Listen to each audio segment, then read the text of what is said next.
None of us are perfect, so it's only fair that brands run by people like us aren't perfect either. But generally, on YouTube, you see people talking about the good things about a phone, good things about brands. But today I'm gonna take a little bit of time and talk about something brands aren't really gonna like. What are the biggest mistakes each brand makes, or at least are making as of today? One mistake, fixing which would make things a lot better. Like I said, brands might not like this video, but at the end of the day, this tech channel is all about you guys, all about the end consumer. So I think this is something everybody needs to know. So without further ado, if this is your first time here, or in case you just can't remember, my name's Ash, you're watching C4E Tech. And if you like the throwback intro, subscribe and turn on notifications by hitting that bell icon. Let's now get started.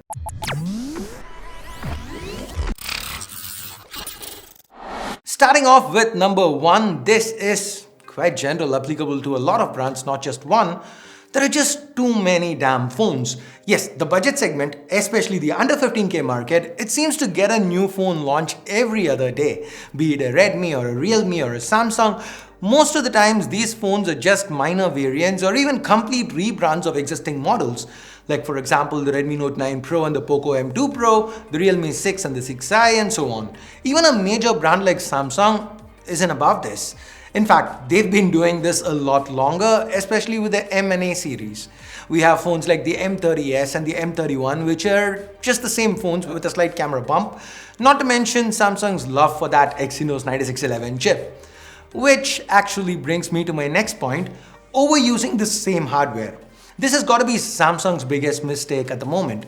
For example, Samsung has released over 6 phones with the same Exynos 9611 chip. You don't believe that? Well, let me list them out to you. Galaxy M21, M31, M31s, A51, A50s, A50. Okay, the last one, it was Exynos 9610, but hey, it's just a small step below the 9611, so it's almost the same. Anyways, this is not happening with the mid-range alone. Even with flagships, for example, the entire S20 series and now the Note 20 series, that's 5 phones between them, they all get the Exynos 990 chip in India. Globally, they're powered by the the Snapdragon 865 for the S20 series and 865 Plus for the Note 20 series. So there's a bit of a difference there. From Samsung, let's now move on to Redmi. In fact, for the most part, Xiaomi, Redmi, POCO, all three tend to get their hardware right. The problem here lies in the software. MIUI 11, especially on Redmi phones in the budget segment, it's filled with ads and that hurts the overall user experience.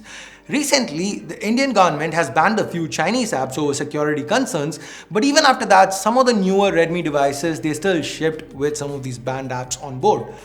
To be fair, this is not just about Redmi and POCO phones, even Realme has been found guilty of doing the same, and while Samsung has stayed clear of the Chinese apps, their M and A series phones do come with plenty of pre-installed bloatware. Now, we've already spoken about Samsung's love for Exynos chips, but Samsung has still managed to stay in the race due to some very strong M-series phones and brilliant offerings in the premium mid-range segment like, say, the Galaxy S10 Lite.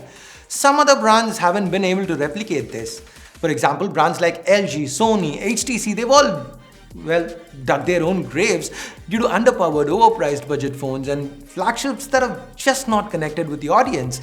I mean, there are a variety of reasons behind this, but that's what's happened in the end.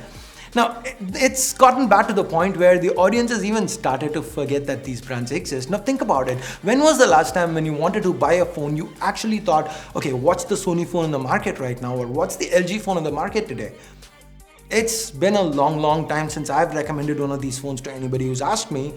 Now, with the demand for these brands going down, it becomes difficult for these brands to buy parts in bulk, negotiate on costs there, or negotiate with the sellers who are selling these phones, offer them higher incentives, which is why you walk into a store, they're not going to push a Sony phone or LG phone on you, they're going to push a Samsung or an OPPO or a Vivo.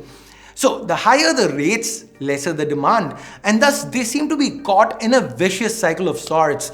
Higher rate, less demand, which results again in a higher rate, which again causes lesser demand and so on. Now another brand I'm addressing here is ASUS. And to ASUS I just have one small question. Where the hell is the Zenfone Max Pro M3? Now, given many people want to buy non-Chinese phones, a sensible Zenfone Max M3 and Zenfone Max Pro M3 might just be what the doctor ordered. Next, Let's move on to Nokia. Well, Nokia's situation doesn't seem to be as dire as some other brands on this list. They're also guilty of making some of the same mistakes. Now, there was a time where Nokia ruled the world. You buy a phone, it's gotta be a Nokia, right? Let's go back a decade or so, and that is how things were. And then came Android, and Nokia sadly held on to Windows, and then was sold to Microsoft, who basically ran it to the ground. And now, Windows phones, they never really made it. And it looked like that was it for Nokia, but then HMD Global stepped in as saviors, hoping to salvage the brand name.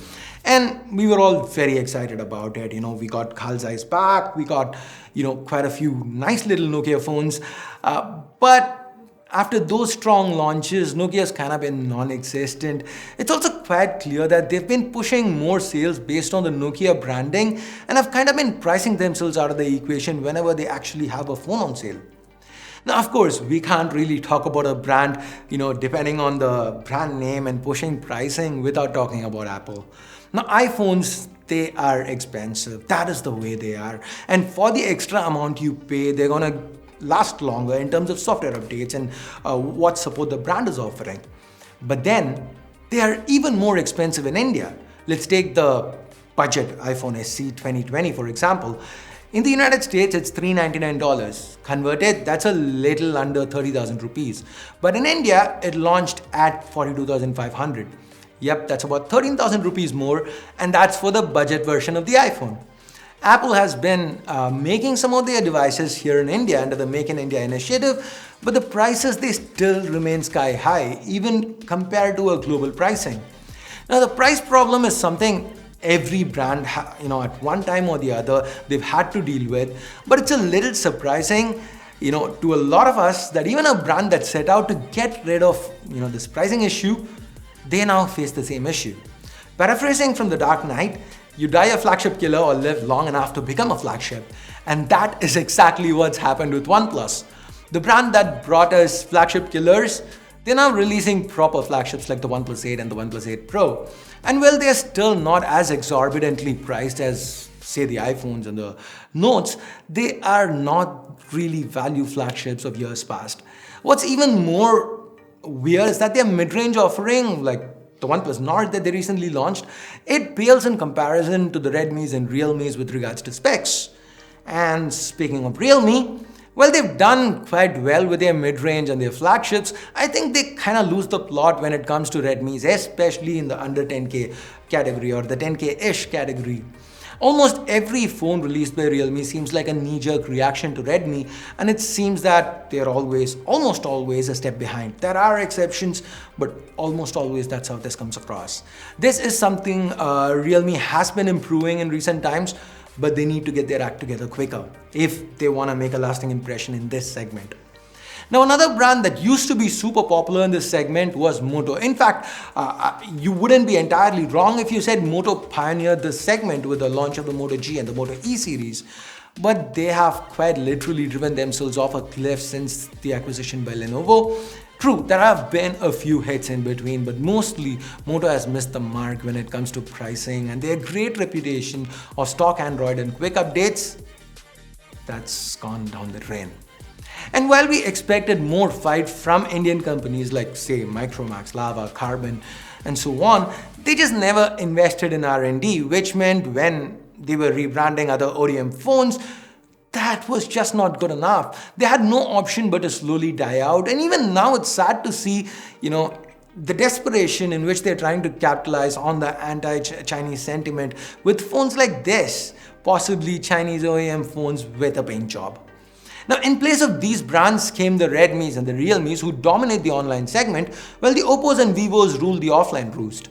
Brand recognition is very important, as I've mentioned before, but I feel the latter two might have taken this a little too seriously. After having spent crores and crores on advertising, their offline pricing seems so steep that the Indian online and offline smartphone segments, they could be pricing from two different countries entirely.